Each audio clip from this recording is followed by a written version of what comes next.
ตอนสายๆวันพุธเด้อจ้ามันนี่ก็พามาเลาะภูคือเก่าจ้ามาหากินอย่างติมาหาซองหาน้ำกันซองหาอย่างน้อนี่เนาะพ่อและเด้อจ้านี่เด้อจ้าถึงที่ตามหาจ้านางบงเด้อจ้านี่หรือว่านอนผีเสื้อนั่นเองจ้ามาเก็บนางบงน้ำกันเด้อจ้าแต่ข้าเจ้าเก็บไปเบิดแล้วจ้า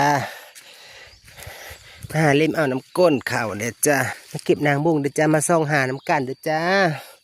ส่องไปส่องมาแตนตอดตาสบอมาเด้อจ้าในนางในน้อยเด็ดยอดนางบ่งพิการจะบ่พอหัวอาหารนางบ่งบ่พอหัวอาหารน้อยหนึ่งไม่ได้สิพอขวบพอกินค่ะ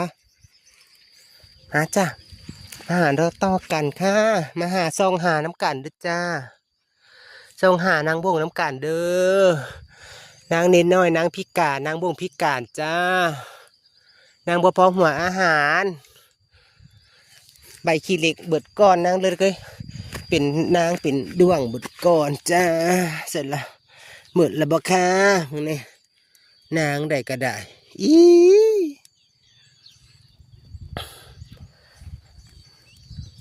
นางบ่ถ่วนหาซอยกันเดี๋ยวจะมาหาซองหานางบ่งซอยกันในห้างน้อยนี่มือใดสิพอกินจ้ะจ้ะ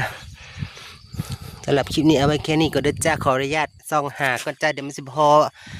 กินจ้าไปแล้วจ้าพบกันในคลิปหน้าเด้อ